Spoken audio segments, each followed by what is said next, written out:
प्रेमचंद की कहानी अपनी करनी।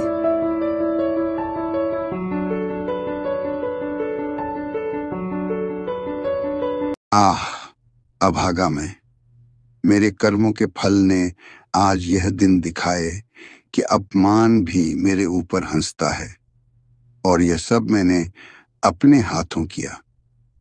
शैतान के सिर इल्जाम क्यों दूं, किस्मत को खरी खोटी क्यों सुनाऊं, होनी का क्यों रोजे।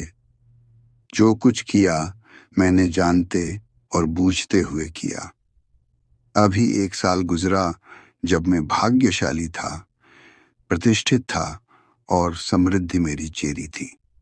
दुनिया की नेमतें मेरे सामने हाथ बांधे खड़ी थीं, लेकिन आज बदनामी और कंगाली और शर्मिंदगी मेरी दुर्दशा पर आंसू बहाती है। मैं ऊंचे खानदान का बहुत पढ़ा लिखा आदमी था, फारसी का मुल्ला, संस्कृत का पंडित, अंग्रेजी का ग्रेजुएट। अपने मुंह मियां मीहू क्यों बनूं, लेकिन रुप भी मुझको मिला था, इतना कि दूसरे मुझसे ईर्ष्या कर सकते थे। गरज एक इंसान को खुशी के साथ जिंदगी बसर करने के लिए जितनी अच्छी चीजों की जरूरत हो सकती है, वह सब मुझे हासिल थी। सेहत का यह हाल कि मुझे कभी सरदर्द की भी शिकायत नहीं हुई। फिटन की सैर, दरिया की दिलफरेबियां, पहाड़ के सुंदर दृश्य, उन खुशियों का जिक्र ही तकलीफ देह है। क्या मजे की जिंदगी थी। आह, यहां तक तो अपना दर्द दिल सुना सकता हूं, लेकिन इसके आगे फिर होंठों पर खामोशी की मोहर लगी हुई है। एक सती साध्वी, प्रतिप्राणा स्त्री और 2 गुलाब के फूल से बच्चे इंसान के लिए जिन खुशियों, आरजुओं, हौसलों और दिलफरेबियों का खजाना हो सकते हैं, वह सब मुझे प्राप्त था। मैं इस योग्य नहीं कि उस पतित्र स्त्री का नाम जबान पर लाऊं। मैं इस योग्य नहीं कि अपने को उन लड़कों का बाप कह सकूं। मगर नसीब का कुछ ऐसा खेल था कि मैंने उन बेहिश्ती नेमतों की कद्र न की। जिस औरत ने मेरे हुक्म और अपनी इच्छा में कभी कोई भेद नहीं किया, जो मेरी सारी बुराइयों के बावजूद कभी शिकायत का एक हर्फ जबान पर नहीं लागी, जिसका गुस्सा कभी आंखों से आगे नहीं बढ़ने पाया। गुस्सा क्या था, कुआर की बरखा थी। 2-4 हल्की हल्की बूंदें पड़ी और फिर आसमान साफ हो गया। अपनी दीवानगी के नशे में मैंने उस देवी की कद्र न की। मैंने उसे जलाया, रुलाया, तड़पाया। मैंने उसके साथ दगा की। आहा, जब मैं 2-2 बजे रात को घर लौटता था, तो मुझे कैसे कैसे बहाने सूझते थे। नित नए हीले गढ़ता था।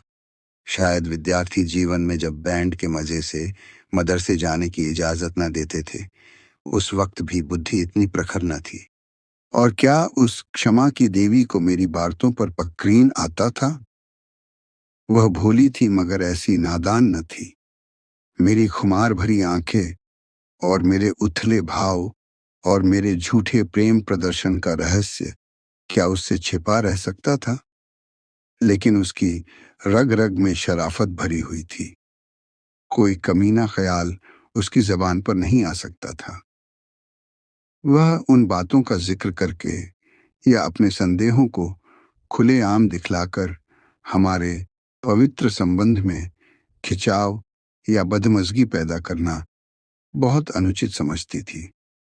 मुझे उसके विचार उसके माथे पर लिखे मालूम होते थे। उन बदमज़गियों के मुकाबले में उसे जलना और रोना ज्यादा पसंद था। शायद वह समझती थी कि मेरा नशा खुद ब खुद उतर जाएगा।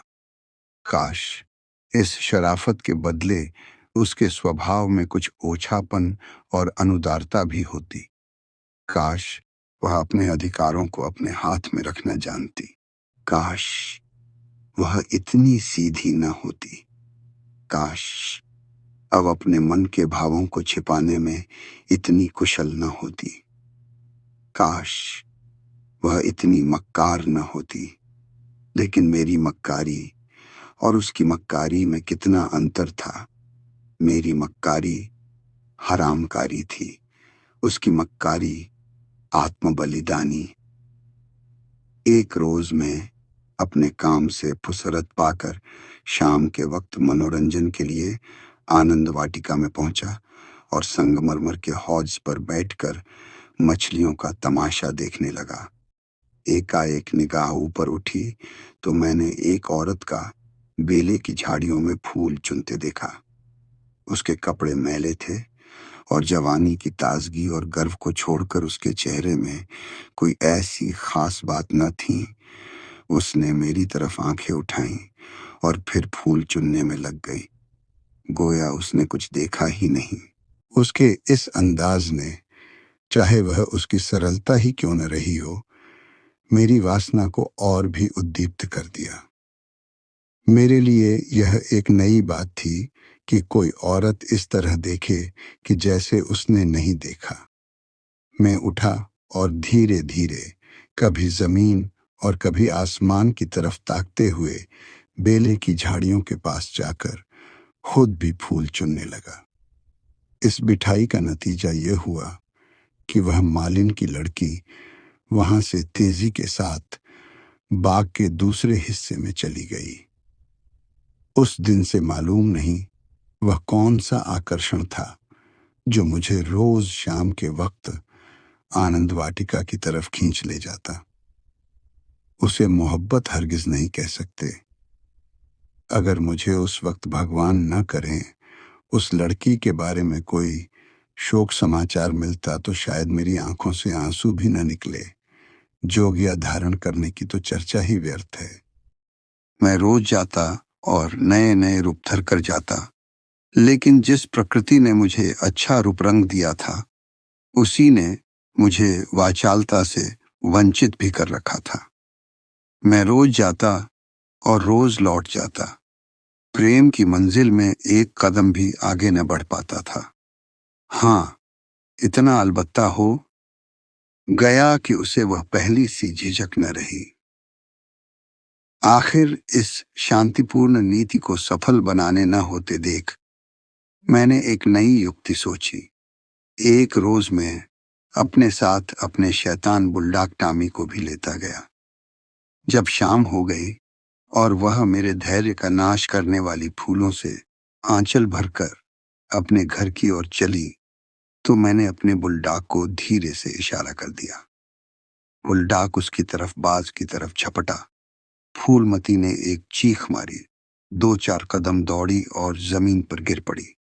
अब मैं छड़ी हिलाता, बुलडाक की तरफ गुस्से भरी आंखों से देखता और हाय हाय चिल्लाता हुआ दौड़ा और उसे जोर से 2-3 डंडे लगाए।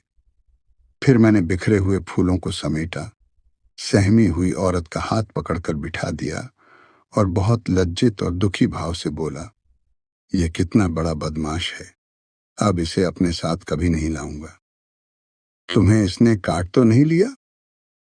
फूलमती ने चादर से सर को ढांकते हुए कहा, तुम न आ जाते तो वह मुझे नोच डालता। मेरे तो जैसे मन मन भर में पैर हो गए थे। मेरा कलेजा तो अभी तक धड़क रहा है। यह तीर लक्ष्य पर बैठा, खामोशी की मोहर टूट गई।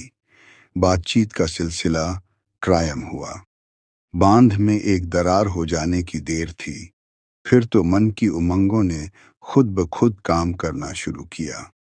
मैंने जैसे जैसे जाल फैलाए, जैसे जैसे स्वांग रचे, वह रंगीन तबीयत के लोग खूब जानते हैं। और यह सब क्यों? मोहब्बत से नहीं, सिर्फ जरा देर दिल को खुश करने के लिए, सिर्फ उसके भरे पूरे शरीर और भोलेपन पर रीझ कर। यूं मैं बहुत नीच प्रकृति का आदमी नहीं हूं। रूप रंग में फूलमती का इंदु से मुकाबला न था।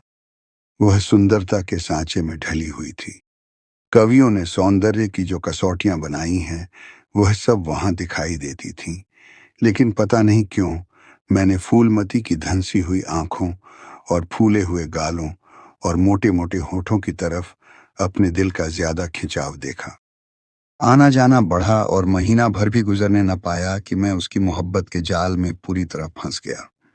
मुझे अब घर की सादा जिंदगी में कोई आनंद न आता था, लेकिन दिल ज्यों-ज्यों घर से उचटता जाता था, त्यों-त्यों मैं पत्नी के प्रति प्रेम का प्रदर्शन और भी अधिक करता था। मैं उसकी फरमाइशों का इंतज़ार करता रहता और कभी उसका दिल दुखाने वाली कोई बात मेरी ज़बान पर न आती। शायद मैं अपनी आंतरिक उदासीनता को शिष्टाचार के पर्दे के पीछे छिपाना चाहता था। धीरे-धीरे दिल की यह कैफियत भी बदल गई और बीवी की तरफ से उदासीनता दिखाई देने लगी। घर में कपड़े नहीं है, लेकिन मुझसे इतना न होता कि पूछ लूं। सच ये है कि मुझे अब उसकी खातिरदारी करते हुए एक डर सा मालूम होता था कि कहीं उसकी खामोशी की दीवार टूट न जाए और उसके मन के भाव ज़बान पर न आ जाएं। यहाँ तक कि मैंने गृहस्थी की ज़रूरतों की तरफ से भी आंखें बंद कर लीं। अब मेरा दिल और जान और रुपया पैसा सब फूलमती के लिए था। मैं खुद कभी सुनार की दुकान पर न गया था, लेकिन आजकल कोई मुझे रात गए एक मशहूर सुनार के मकान पर बैठा हुआ देख सकता था। बजाज की दुकान में भी मुझे रुचि हो गई। एक रोज शाम के वक्त रोज की तरह मैं आनंद वाटिका में सैर कर रहा था और फूलमती सोहलों सिंगार किए मेरी सुनहरी रुपहली भेंटों से लदी हुई एक रेशमी साड़ी पहने बाग की क्यारियों में फूल तोड़ रही थी, बल्कि यूं कहो कि अपनी चुटकियों में मेरे दिल को मसल रही थी। उसकी छोटी छोटी आंखें उस वक्त नशे के हुस्न में फैल गई थीं और उनमें शौखी और मुस्कुराहट की झलक नजर आती थी। अचानक महाराजा साहब भी अपने कुछ दोस्तों के साथ मोटर पर सवार आ पहुंचे। मैं उन्हें देखते ही अगवानी के लिए दौड़ा और आदाब बजा लाया। बेचारी फूलमती महाराजा साहब को पहचानती थी, लेकिन उसे एक घने कुंज के अलावा और कोई छिपने की जगह न मिल सकी। महाराजा साहब चले तो हौज की तरफ, लेकिन मेरा दुर्भाग्य उन्हें क्यारी पर ले चला, जिधर फूलमती छिपी हुई थर थर कांप रही थी। महाराजा साहब ने उसकी तरफ आश्चर्य से देखा और बोले, यह कौन औरत है? सब लोग मेरी ओर प्रश्न भरी आंखों से देखने लगे और मुझे भी उस वक्त यही ठीक मालूम हुआ कि इसका जवाब मैं ही दूं, वरना फूलमती न जाने क्या आफत ढा दे। लापरवाही के अंदाज से बोला, इसी बाग के माली की लड़की है, यहाँ फूल तोड़ने आई होगी। फूलमती लज्जा और भय के मारे जमीन में धंसी जाती थी। महाराजा साहब ने उसे सर से पांव तक गौर से देखा और तब संदेहशील भाव से मेरी तरफ देखकर बोले, यह माली की लड़की है। मैं इसका क्या जवाब देता। इसी बीच कमबख्त दुर्जन माली भी अपनी फटी हुई पाक संभालता हाथ में कुदाल लिए हुए दौड़ता हुआ आया और सर को घुटनों से मिलाकर महाराज को प्रणाम किया। महाराजा ने जरा तेज लहजे में पूछा, यह तेरी लड़की है? माली के होश उड़ गए। कांपता हुआ बोला, हुजूर, महाराज तेरी तनख्वाह क्या है? दुर्जन हुजूर, 5 रुपए। महाराज, यह लड़की कुंवारी है या ब्याही? दुर्जन हुजूर, अभी कुंवारी है। महाराज ने गुस्से में कहा, या तो तू चोरी करता है या डाका मारता है, वरना यह कभी नहीं हो सकता कि तेरी लड़की अमीरजादी बनकर रह सके। मुझे इसी वक्त इसका जवाब देना होगा, वरना मैं तुझे पुलिस के सुपुर्द कर दूंगा। ऐसे चाल चलन के आदमी को मैं अपने यहां नहीं रख सकता। माली की तो धिकधी बंध गई और मेरी यह हालत थी कि काटो तो बदन में लहू नहीं। दुनिया अंधेरी मालूम होती थी। मैं समझ गया कि आज मेरी शामत सर पर सवार है, वह मुझे जड़ से उखाड़ कर दम लेगी। महाराजा साहब ने माली को जोर से डांट कर पूछा, तू खामोश क्यों है, बोलता क्यों नहीं? दुर्जन फूट फट कर रोने लगा। जब जरा आवाज सुधरी तो बोला, हुजूर, बाप दादे से सरकार का नमक खाता हूं, अब मेरे बुढ़ापे पर दया कीजिए। यह सब मेरे फूटे नसीबों का फेर है धर्मावतार। इस छोकरी ने मेरी नाक कटा दी, कुल का नाम मिटा दिया। अब मैं कहीं मुंह दिखाने लायक नहीं हूं। इसको सब तरह से समझा बुझाकर हार गए हुजूर। लेकिन मेरी बात सुनती ही नहीं तो क्या करूं। हुजूर माई बाप है, आपसे क्या पर्दा करूं। उसे अब अमीरों के साथ रहना अच्छा लगता है, और आजकल के रईसों और अमीरों को क्या कहूं। दीन बंधु सब जानते हैं।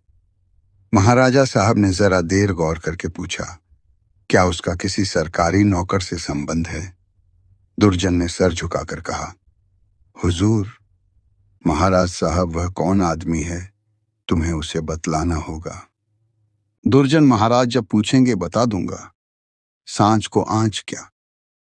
मैंने तो समझा था कि इसी वक्त सारा पर्दाफाश हुआ जाता है, लेकिन महाराजा साहब ने अपने दरबार के किसी मुलाजिम की इज्जत को इस तरह मिट्टी में मिलाना ठीक नहीं समझा। वे वहां से टहलते हुए मोटर पर बैठकर महल की तरफ चले। इस मनहूस वाकये के एक हफ्ते बाद एक रोज मैं दरबार से लौटा तो मुझे अपने घर में से एक बूढ़ी औरत बाहर निकलती हुई दिखाई दी। उसे देखकर मैं ठिठका। उसे चेहरे पर बनावटी भोलापन था, जो कुटनियों के चेहरे की खास बात है। मैंने उसे डांट कर पूछा, तू कौन है, यहां क्यों आई है? बुढ़िया ने दोनों हाथ उठाकर मेरी बलाएं लीं और बोली, बेटा, नाराज न हो, गरीब भिखारी हूं। मालिकिन का सुहाग भरपूर रहे, उसे जैसा सुनती थी वैसा ही पाया। यह कहकर उसने जल्दी से कदम उठाए और बाहर चली गई। मेरे गुस्से का पारा चढ़ा। मैंने घर जाकर पूछा, यह कौन औरत थी? मेरी बीवी ने सर झुकाए धीरे से जवाब दिया, क्या जानूं, कोई भिखरिन थी। मैंने कहा, भिखारिनों की सूरत ऐसी नहीं हुआ करती, यह तो मुझे कुटनी सी नजर आती है। साफ साफ बताऊं, उसके यहां आने का क्या मतलब था? लेकिन बजाय कि इन संदेह भरी बातों को सुनकर मेरी बीवी गर्व से सिर उठाए और मेरी तरफ उपेक्षा भरी आंखों से देखकर अपनी साफ दिली का सबूत दे, उसने सर झुकाए हुए जवाब दिया। मैं उसके पेट में थोड़े ही बैठी थी। भीख मांगने आई थी, भीख दे दी। किसी के दिल का हाल कोई क्या जाने। उसके लहजे और अंदाज से पता चलता था कि वह जितना जबान से कहती है उससे ज्यादा उसके दिल में है। झूठा आरोप लगाने की कला में वह अभी बिल्कुल कच्ची थी, वरना तिरिया चरित्र की थाह किसे मिलती है। मैं देख रहा था कि उसके हाथ पांव थरथरा रहे हैं।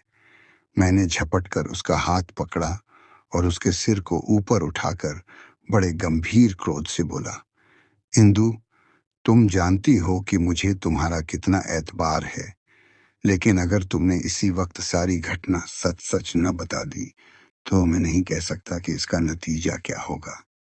तुम्हारा ढंग बतलाता है कि कुछ न कुछ दाल में काला जरूर है। यह खूब समझ रखो कि मैं अपनी इज्जत को तुम्हारी और अपनी जानों से ज्यादा अजीज समझता हूं। मेरे लिए यह डूब मरने की जगह है कि मैं अपनी बीवी से इस तरह की बातें करूं, उसकी ओर से मेरे दिल में संदेह पैदा हो। मुझे अब ज्यादा सब्र की गुंजाइश नहीं है। बोलो, क्या बात है? इंदुमती मेरे पैरों पर गिर पड़ी और रोकर बोली, मेरा कसूर माफ कर दो। मैंने गरज कर कहा, वह कौन सा कसूर है? इंदुमती ने संभल कर जवाब दिया, तुम अपने दिल में इस वक्त जो ख्याल कर रहे हो उसे एक पल के लिए भी वहां न रहने दो, वरना समझ लो कि आज ही इस जिंदगी का खात्मा है। मुझे नहीं मालूम था कि तुम मेरे ऊपर जो जुल्म किए हैं उन्हें मैंने किस तरह झेला है, और अब भी सब कुछ झेलने के लिए तैयार हूं। मेरा सर तुम्हारे पैरों पर है, जिस तरह रखोगे रहूंगी। लेकिन आज मुझे मालूम हुआ कि तुम खुद हो वैसा ही दूसरों को समझते हो। मुझसे भूल अवश्य हुई है, लेकिन उस भूल की यह सजा नहीं कि तुम मुझ पर ऐसे संदेह न करो। मैंने उस औरत की बातों में आकर अपने सारे घर का चिट्ठा बयान कर दिया। मैं समझती थी कि मुझे ऐसा नहीं करना चाहिए, लेकिन कुछ तो उस औरत की हमदर्दी और कुछ मेरे अंदर सुलगती हुई आग ने मुझसे यह भूल करवाई, और इसके लिए तुम जो सजा दो वह मेरे सर आंखों पर। मेरा गुस्सा जरा धीमा हुआ। बोला, तुमने उससे क्या कहा? इंदुमती ने दिया घर का जो कुछ हाल है, तुम्हारी बेवफाई, तुम्हारी लापरवाही, तुम्हारा घर की जरूरतों की फिक्र न रखना। अपनी बेवकूफ़ी का क्या कहूँ, मैंने उसे यहाँ तक कह दिया कि इधर 3 महीने से उन्होंने घर के लिए कुछ खर्च भी नहीं दिया, और इसकी चोट मेरे गहनों पर पड़ी। तुम्हें शायद मालूम नहीं कि इन 3 महीनों में मेरे 450 रुपये के जेवर बिक गए। न मालूम क्यों मैं उससे यह सब कुछ कह गई। जब इंसान का दिल जलता है तो जबान तक उसी आंच आ ही जाती है, मगर मुझसे जो कुछ खता हुई उससे कई गुनी सख्त सजा तुमने मुझे दी है। मेरा बयान लेने का भी सब्र न हुआ। खैर, तुम्हारे दिल की कैफियत मुझे मालूम हो गई। तुम्हारा दिल मेरी तरफ से साफ नहीं है। तुम्हें मुझ पर विश्वास नहीं रहा, वरना एक भिखारिन औरत के घर से निकलने पर तुम्हें ऐसे शुभे क्यों होते? मैं सर पर हाथ रखकर बैठ गया। मालूम हो गया कि तबाही के सामान पूरे हुए जाते हैं। दूसरे दिन में ज्यों ही दफ्तर में पहुंचा, चौबदार ने आकर कहा, महाराज साहब ने आपको याद किया है। मैं तो अपनी किस्मत का फैसला पहले से ही किए बैठा था। मैं खूब समझ गया था कि वह बुढ़िया खुफिया पुलिस की कोई मुखबिर है जो मेरे घरेलू मामलों की जांच के लिए तैनात हुई होगी। कल उसकी रिपोर्ट आई होगी और आज मेरी तलबी है। खौफ से सहमा हुआ, लेकिन दिल को किसी तरह संभाले हुए कि जो कुछ सर पर पड़ेंगी देखा जाएगा, अभी से क्यों जान दूं, मैं महाराजा की खिदमत में पहुंचा। वह इस वक्त अपने पूजा के कमरे में अकेले बैठे हुए थे। कागजों का एक ढेर इधर उधर फैला हुआ था और वह खुद किसी ख्याल में डूबे हुए थे। मुझे देखते ही वह मेरी तरफ मुखातिब हुए। उनके चेहरे पर नाराजगी के लक्षण दिखाई दिए। बोले, कुंवर श्याम सिंह, मुझे बहुत अफसोस है कि तुम्हारी बाबत मुझे जो बातें मालूम हुई वह मुझे इस बात के लिए मजबूर करती हैं कि तुम्हारे साथ सख्ती का बर्ताव किया जाए। तुम मेरे पुराने वसीकरादार हो और तुम्हें यह गौरव कई पीढ़ियों से प्राप्त है। तुम्हारे बुजुर्गों ने हमारे खानदान की जान लगाकर सेवाएं की हैं और उन्हीं के सिले में यह वसीका दिया गया था। लेकिन तुमने अपनी हरकतों से अपने को इस कृपा के योग्य नहीं रखा। तुम्हें इसलिए वसीका मिलता था कि तुम अपने खानदान की परवरिश करें, अपने लड़कों को इस योग्य बनाओ कि वह राज्य की कुछ खिदमत कर सकें, उन्हें शारीरिक और नैतिक शिक्षा दो ताकि तुम्हारी जात से रियासत की भलाई हो, न कि इसलिए कि तुम इस रुपये की बेहुदा ऐशपस्ती और हरामकारी में खर्च करो। मुझे इस बात से बहुत तकलीफ होती है कि तुमने अब अपने बाल बच्चों की परवरिश की जिम्मेदारी से भी अपने को मुक्त समझ लिया है। अगर तुम्हारा यही ढंग रहा तो यकीनन वसीकरादारों का एक पुराना खानदान मिट जाएगा। इसलिए हाथ से हमने तुम्हारा नाम वसीकरादारों की फहरिस्त से खारिज कर दिया और तुम्हारी जगह तुम्हारी बीवी का नाम दर्ज किया गया। वह अपने लड़कों को पालने पोसने की जिम्मेदार है। तुम्हारा नाम रियासत के मालियों की फहरिस्त में लिया जाएगा। तुमने अपने को इसी के योग्य सिद्ध किया है और मुझे उम्मीद है कि यह तबादला तुम्हें नागवार न होगा। बस जाओ और मुमकिन हो तो अपने किए पर पछताओ। मुझे कुछ कहने का साहस न हुआ। मैंने बहुत धैर्यपूर्वक अपने किस्मत का यह फैसला सुना और घर की तरफ चला।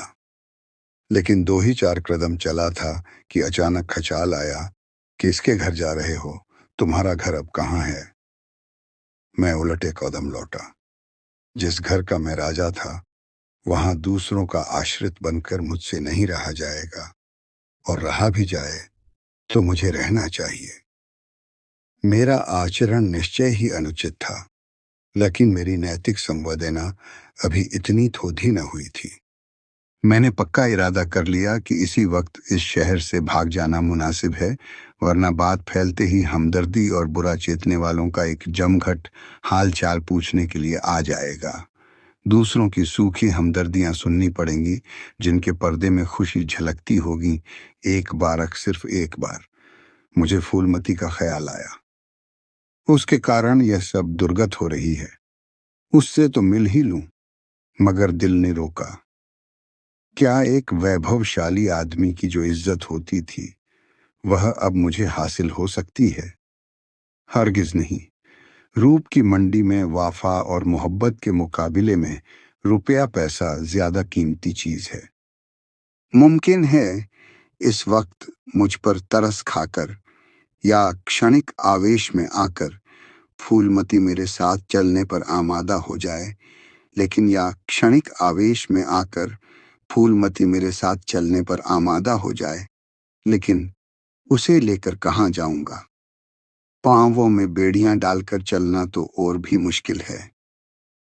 इस तरह सोच विचार कर मैंने बंबई की राह ली, और अब 2 साल से एक मिल में नौकर हूं। तनख्वाह सिर्फ इतनी है कि ज्यों-त्यों जिंदगी का सिलसिला चलता रहे, लेकिन ईश्वर को धन्यवाद देता हूं और इसी को यथेष्ट समझता हूं। मैं एक बार गुप्त रूप से अपने घर गया था। फूलमती ने एक दूसरे रईस से रूप का सौदा कर लिया है, लेकिन मेरी पत्नी ने अपने प्रबंध कौशल से घर की हालत खूब संभाल ली है। मैंने अपने मकान को रात के समय लालसा भरी आंखों से देखा। दरवाजे पर 2 लालटेनें जल रही थीं और बच्चे इधर उधर खेल रहे थे। हर सफाई और सुधरापन दिखाई देता था। मुझे कुछ अखबारों के देखने से मालूम हुआ कि महीनों तक मेरे पते निशान के बारे में अखबारों में इश्तहार छपते रहे, लेकिन अब यह सूरत लेकर मैं वहां क्या जाऊंगा और यह कालिख लगा मुंह किसको दिखाऊंगा? अब तो मुझे इसी गिरी पड़ी हालत में जिंदगी के दिन काटने हैं, चाहे रोकर काटूं या हंसकर। मैं अपनी हरकतों पर अब बहुत शर्मिंदा हूं।